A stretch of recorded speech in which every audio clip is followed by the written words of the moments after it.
Hi guys, it's me again. I'm back. Okay, so the first thing I'm going to do is to try and add Thami before we go any further. So maybe this time it's going to work. Hi Thami, if you're still there, please send me the request as I'm trying to send you on my side as well.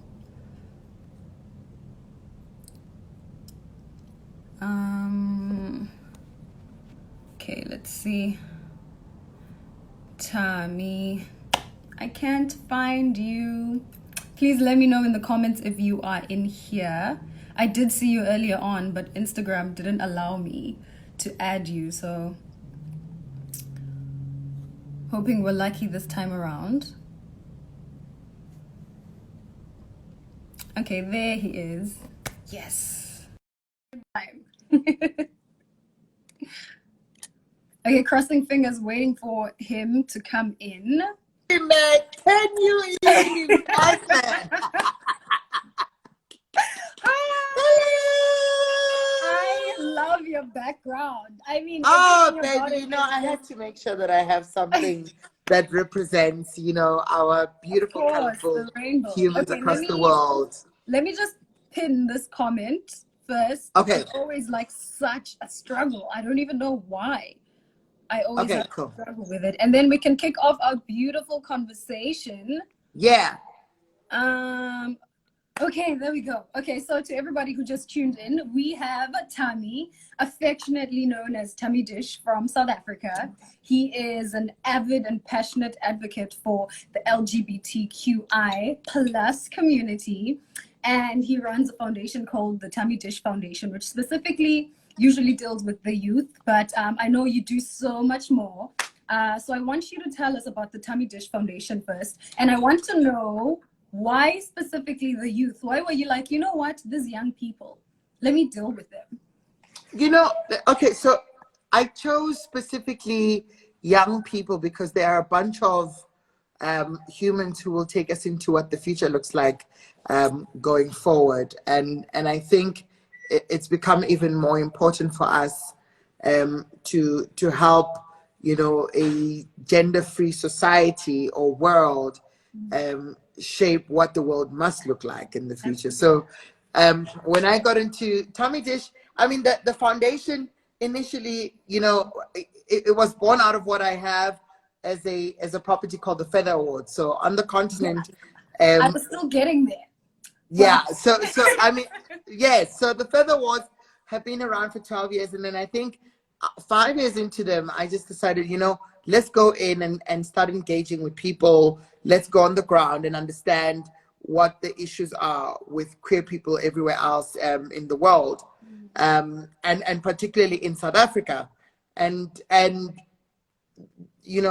foundation jumped onto that as a conversation, but also try to find some money and donors who are able to take queer people into institutions of higher learning and varsities, because I think for the longest of time people always struggle with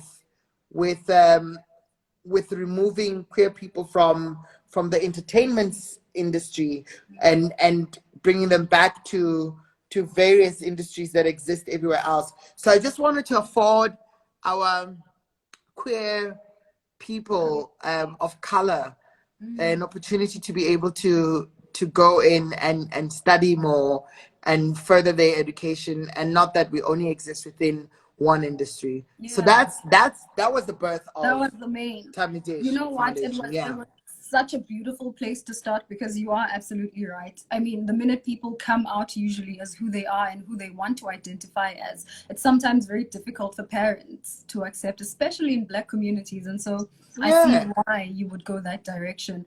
You spoke about entertainment and how people think that's the only space queer people should or probably exist in. What role do you think just media as a whole has played in your community? Look, I think that we're at a point in our lives where we can really feed the media with the truth and give them an opportunity to profile our stories, not from a place of victim consciousness, but more from a place of positivity and a normal day in the life of a queer person. It's not entirely true that our lives and our existence are always like, you know, a target, and that we're not successful people, we're not family orientated, we're not mothers and I mean, we're not fathers and mothers of our own children. So I think where we are now, there's a beautiful opportunity for us to be able to profile the life of a queer human in ordinary day and life of everybody in society.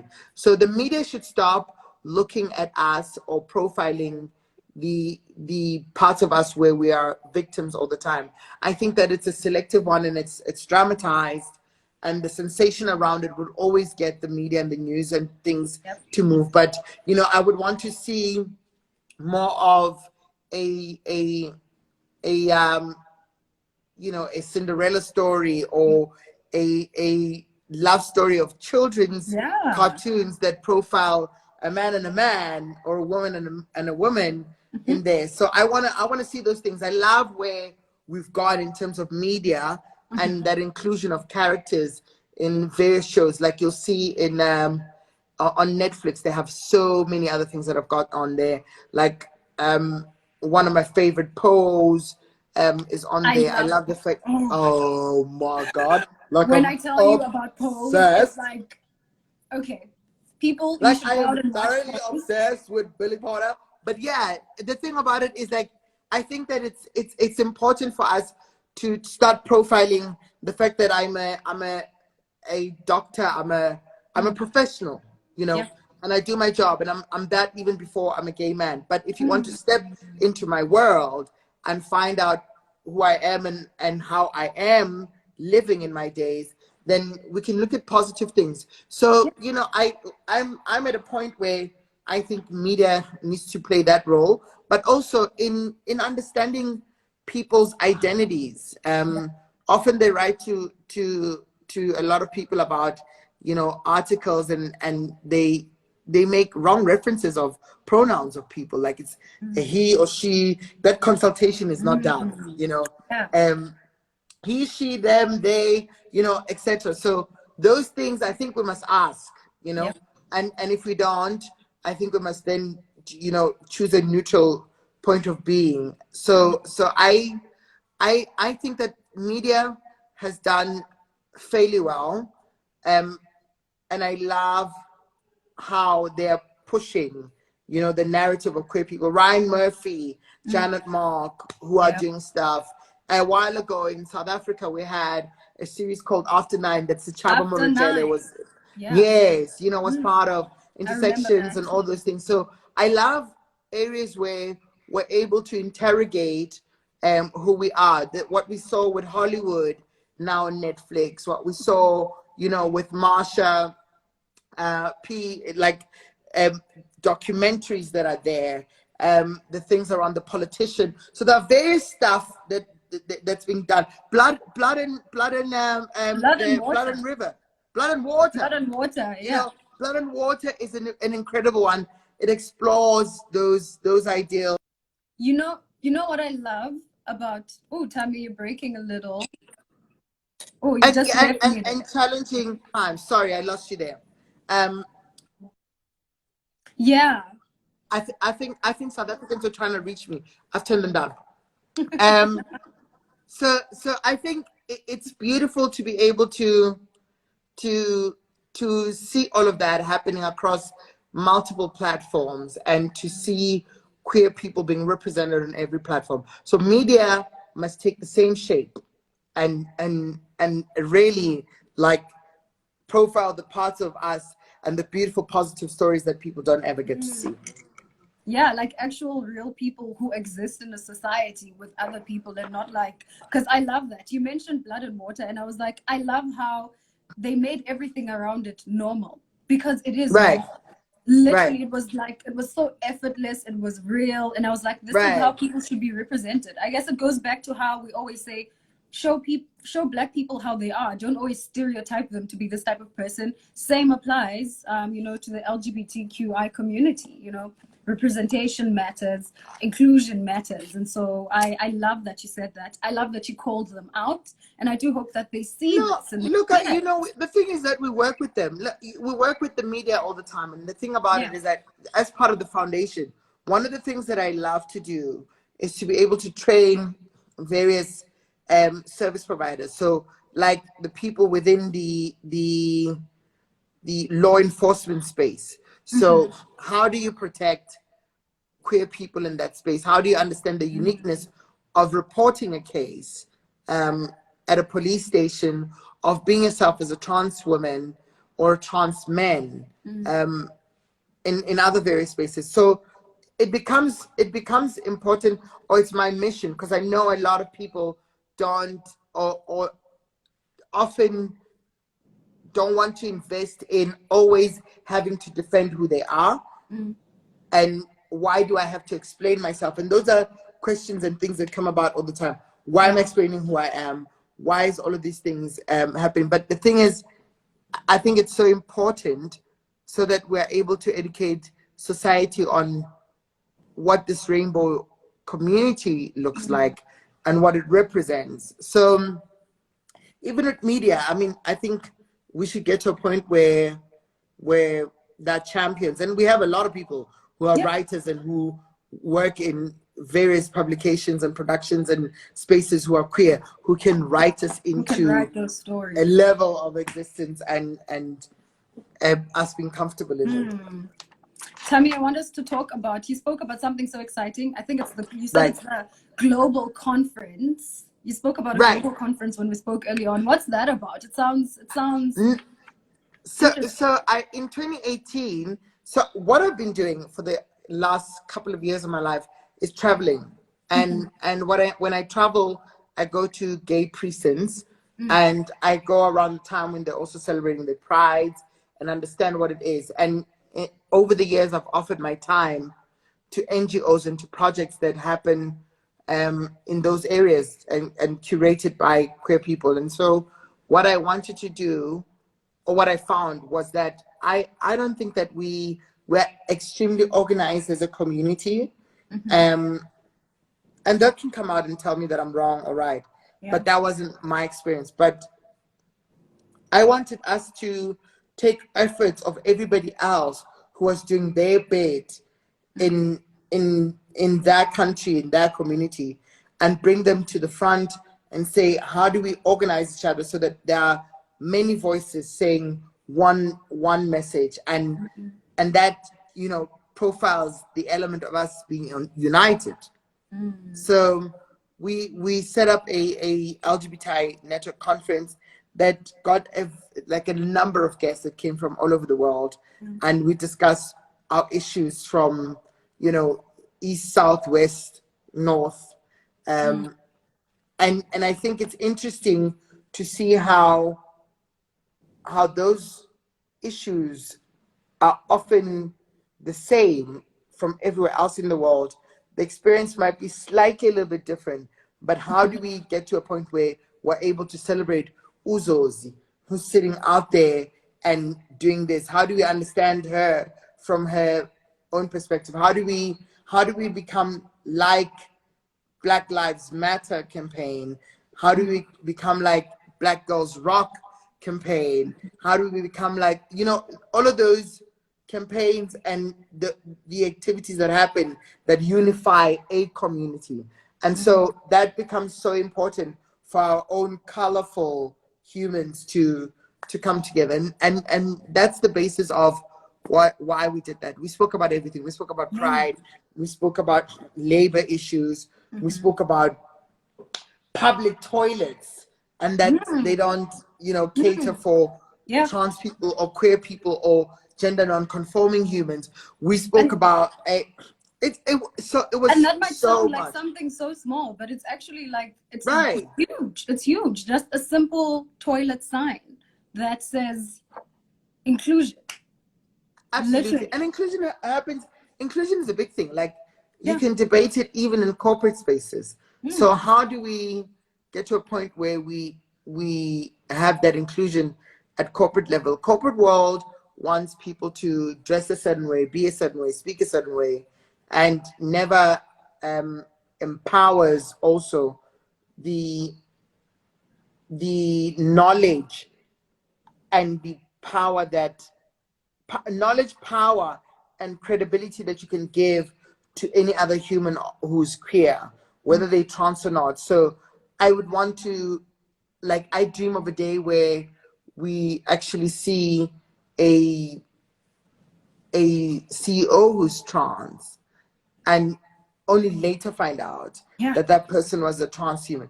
But the world as we know it moves away from, you know, empowering those people. That's absolutely true. I love that you said that. I don't know if you know this, but Miss Universe in we had Angela Ponce, Right. 2017, 2018. I'm so everyone's gonna be so mad at me for this year, but she's a trans woman who was the first trans woman to actually try out for Miss Universe. She was representing her country. She came in. It was in 2018. Yes. They can't be mad at me. It was 2018, I remembered. Angela came in and she was the first trans woman to ever be a part of, you know, the Miss Universe pageant. She had already won in her country, in Spain. And it was so huge. And I remember she came out with a flag and she was like, I don't even have to win. I think my just being here is enough to say that we are here. We're knocking at the door, see us. And so I think it should extend to way more than just that, like into corporate spaces, like you said. It shouldn't be something that people have to fight for in order to, you know, be seen. And so I love that you made that point, because there is progress. We are trying to move forward, but I do wish we can do it a little bit faster. I think that existence revolution should be something that we focus on, you know, and I've seen it happen here. So I know of a trans body or a trans human who entered Miss South Africa. So for people who are watching this, they know you come from South Africa and you are now representing the universe. But I know of somebody who entered Miss South Africa and they had transitioned already, but what Home Affairs had registered was a Mr. It was male. And so the identity card did not work to serve that person well. And so, and those are so our issues are linked. So it's like, I'm this person and this is what I believe in and this is who I am, and I am a woman. I'm all of this, but can I also be recognized at the level of, you know, changing my identity at Home Affairs? And that was the case.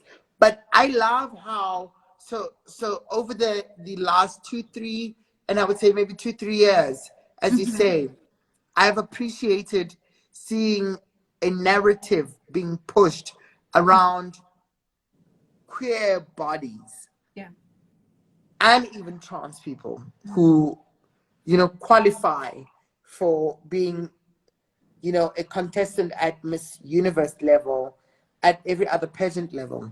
It's like that whole qualification and the criteria. There's so many things that happen. Like criteria are set out there by people, and those criteria we almost have to conform to them or respond to those criteria. But that's not our reality in life now, because then I think people would not be able to access a lot of things purely because based on a criteria.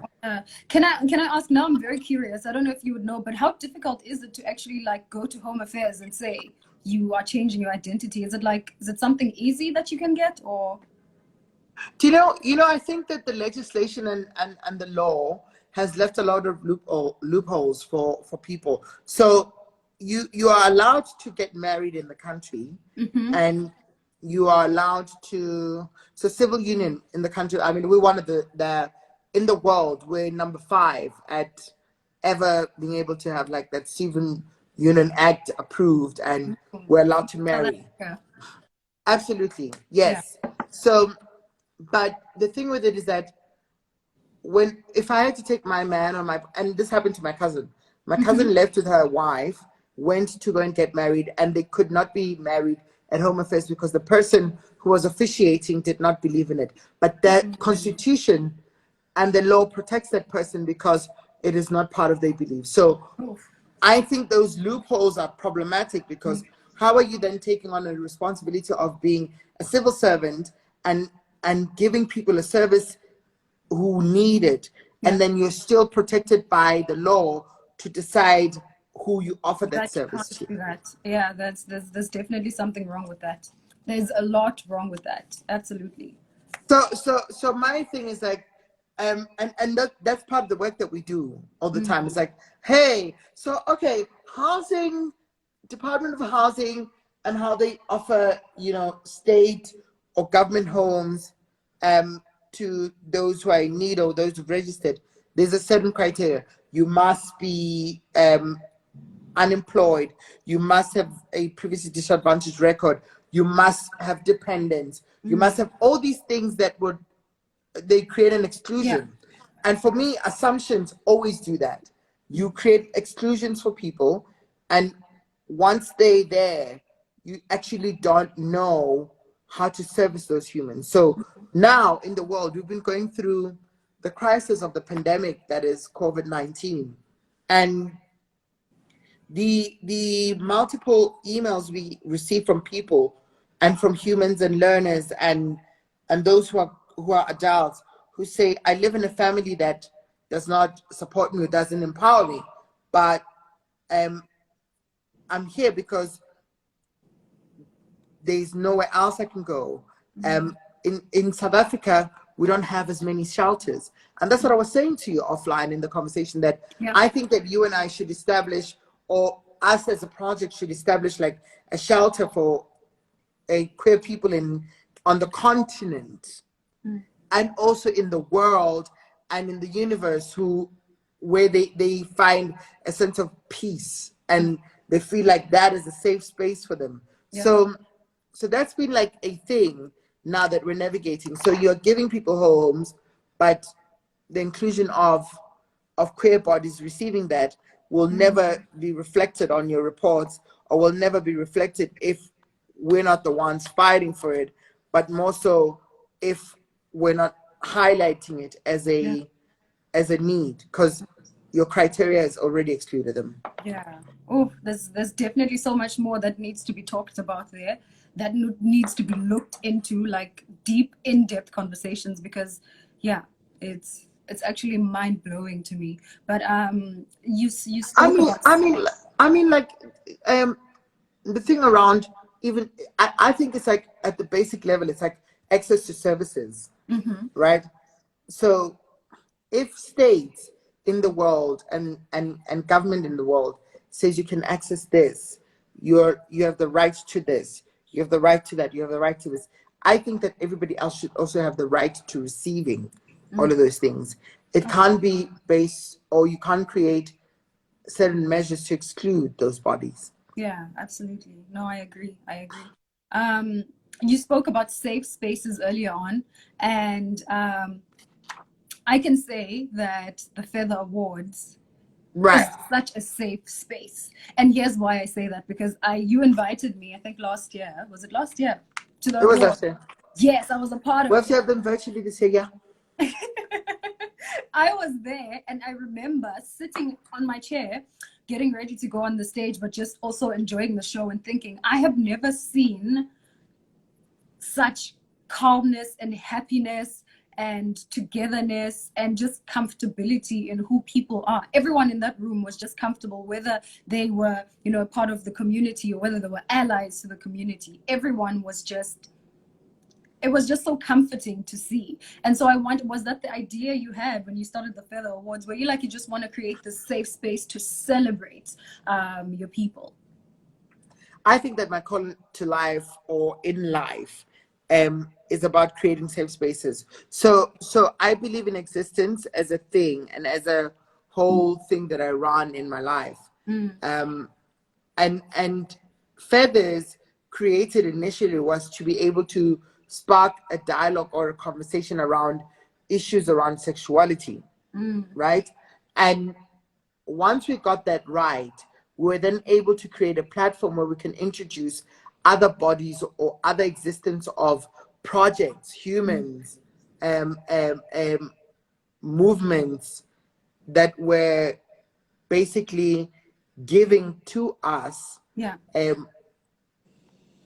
solutions to how to create safe spaces. So in that room, those people who come in there are often properly selected. And I think that it would be incorrect for us to say that we also don't go through our own, challenges of navigating our own sexualities and understanding ourselves and the community at large. But people who are usually in that room are people who are open enough to understanding the difference in human beings, right? I think that it's also great that on the continent that, criminalizes homosexuality. I mean, my mission in life is to decriminalize homosexuality everywhere else in the world. And I found that because I'm in South Africa, I'm in a better place to be able to give a little bit of hope to the rest of the continent. And so even with platforms like the Feather Awards, that safe space is created for us to be able to send out a message that must be received by everyone in the world to say, Africa looks like this, and I need us to fix it, and I would love for us to fix it. I need shelters. I need us to save refugees. I need us to be able to have better ways of managing humans who are filing for asylum because they don't feel safe anymore in the country. We live in the globe, we live in the universe that allows us to exist. You came out from South Africa, you Miss Universe, and you're living there, and it's what you're doing. You're representing an entire universe. It must be that important also for humans' existence who I feel like I'm safer to say what I stand for and to fight for what I believe in this country, because here I might fear that my life will be taken away from me. So Feathers has navigated those things, and I love, and I mean, we mentioned it earlier on, the Global Network Conference tackles that situation, those discussions. I started a Feathers Festival because I felt like, award ceremonies where we look glamorous and be fantastic are just not enough. So in the year last year when you came, we did that, and the balance of the rest of the weekend was about the festivities of being completely colorful, queer, and amazing. Absolutely. I love that. I feel like now we can just like close off with a bang. Thami, what did you have any like special message? I know that it's Youth Month. In South Africa, a lot of people might know that. And it's Pride Month at the same time. Is there anything that you want to live us by, like a message, whether it's to the youth or whether, to the queer community, just to anyone who's listening? What's that special thing that you want to leave them with today? Let me tell you, I think that young people are at the center of redefining what the world looks like going forward with COVID-19. And I think that young people have also been leading with, with packaging and fighting for what life as a queer being looks like going forward. So what I really want to say is that those efforts are not unnoticed. They're there and they serve a specific purpose to be able to inspire us. Some of my like mentors are younger than me, and my inspiration is often younger than me. These are like you are young 18, 19. Let's start there. Babe, let me tell you. I mean, I'm always gonna be young and hard. You can figure that out. But the thing with it is that, these people who are at the center of the change are also people who believe in a genderless and a gender-free society and community of the universe. So I'm happy when I see that representation come through. I'm happy when I know that there are X amount of humans who are, responsible and charging energy into making sure that on every level and in each institution and in each building that gender neutral toilets. Let's start there. You know, I'm happy that there are people who feel like, you know, in Thailand, in the Philippines, or wherever else, you you can actually go there and live freely, not because you're just free to be who you are, but also because the Constitution allows you and supports you to be a queer man who can have a child who will be supported by, you know, medical aid staff. You have access to those transhumans who want to transition, that the waiting period for you moving from him to her is not a 20-year waiting period. And because of lack of understanding. But also, I wish that we then move towards a generation of young people who are not depressed, who don't live through anxiety, because the unemployment rate everywhere else in the world is a big issue. And so and developing of young people, which should be deliberate, is not a hurdle, and that people can actually say, I want to support this initiative and I want to do this initiative. What I feel like what I want to ask from young people is the spirit of not giving up. And Harvey Milk said it years ago in San Francisco, Castro, and said, you have to give them hope. Absolutely. You have to give each and every single one of them hope, because that, with hope, you can go all the way. You know, you can carry your mission, and you can carry an entire society and a community that must come through and deliver to you what the world looks like going forward. So for young people, well, happy Youth Month to our people, right, in South Africa. On the 16th of June is International Day of the African Child. And that must be there. You know, we've been seeing a lot of a huge rise of the marches that happen with Black Lives Matter. It's a big thing that has concerned us all over the world. And I think that I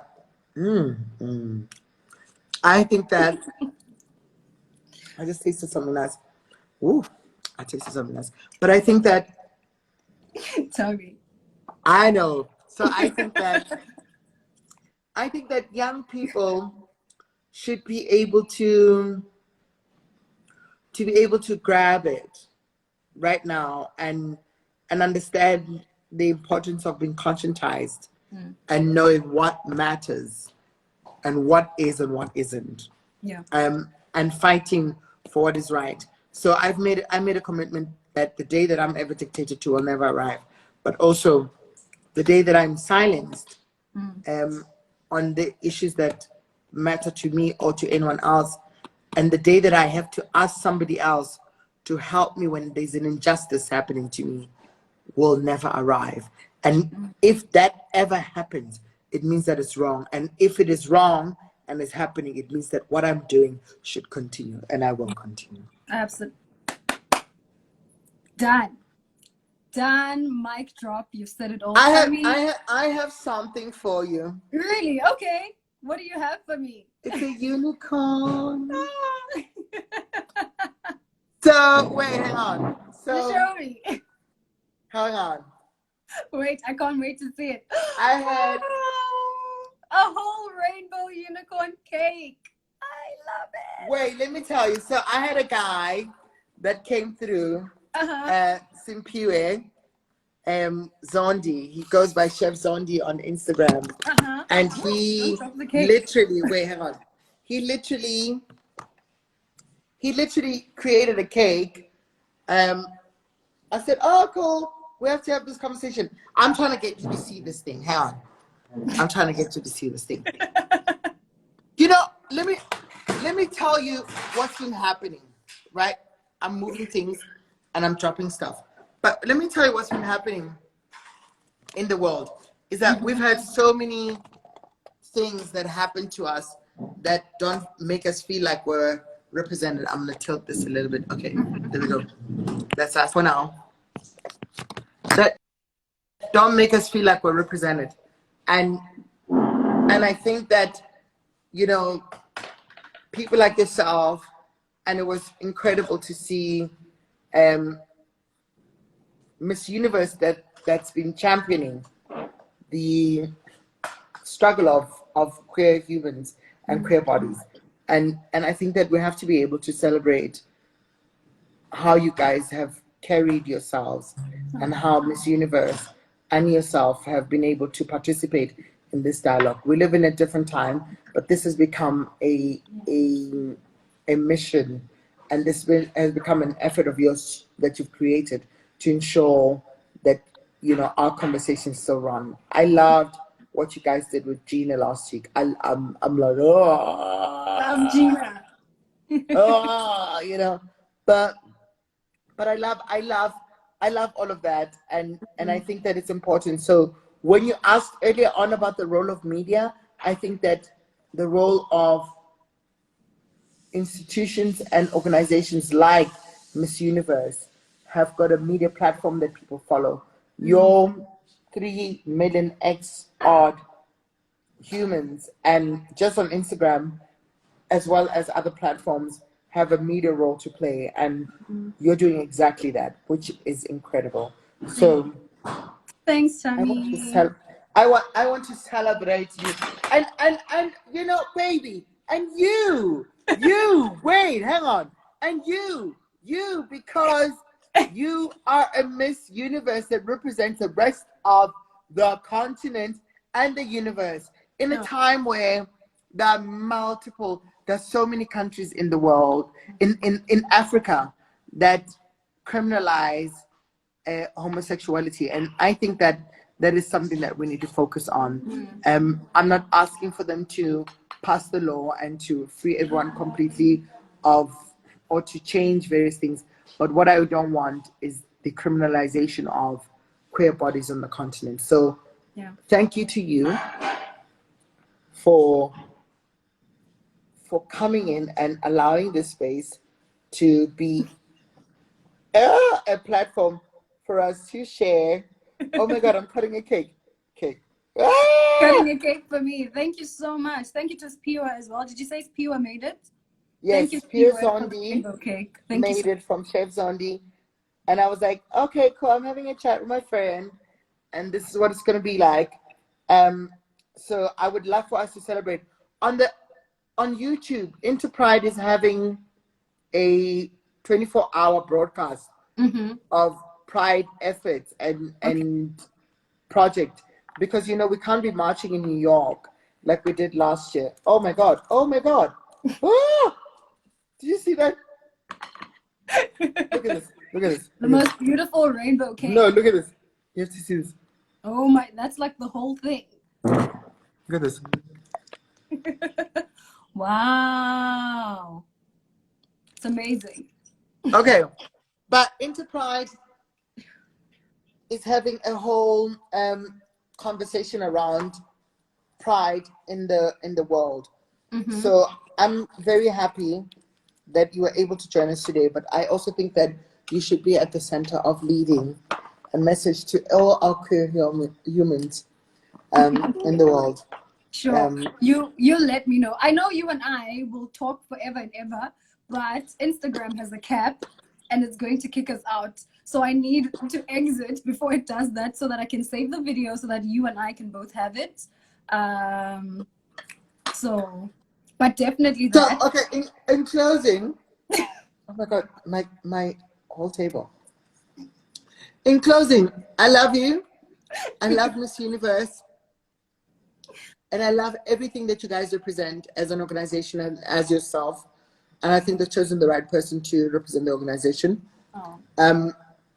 More so, I think that I love your position that you take on your stance on the inclusion of queer bodies across.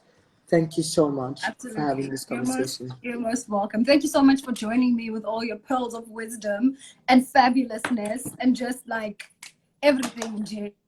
Thank you. I Thanks, thank you, Lala. I'm gonna let you go.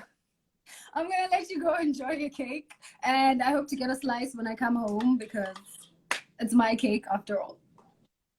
No, digitally, this is what our lives look like.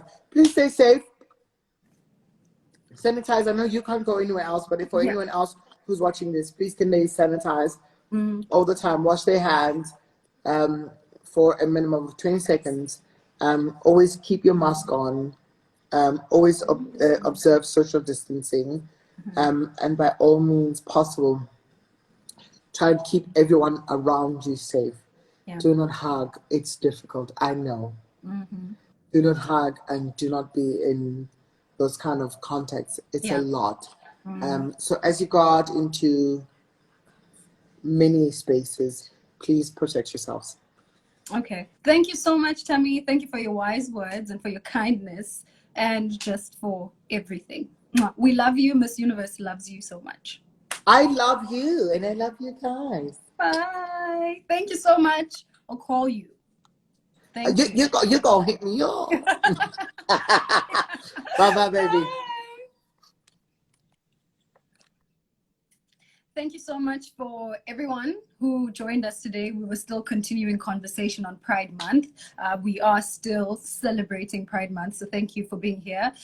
Thank you for being a part of the conversation, and I hope we can continue to conduct these kinds of conversations in every space that we find ourselves in, to continue advocating for human rights, to continue advocating for representation and inclusion of everybody, irregardless of who they are. If they have a different identity from who we are, a different race from who we are, we should always continue to advocate for those. So thank you so much for joining us. I hope you have a fantastic rest of the day, and I cannot wait to see you on another live. Bye.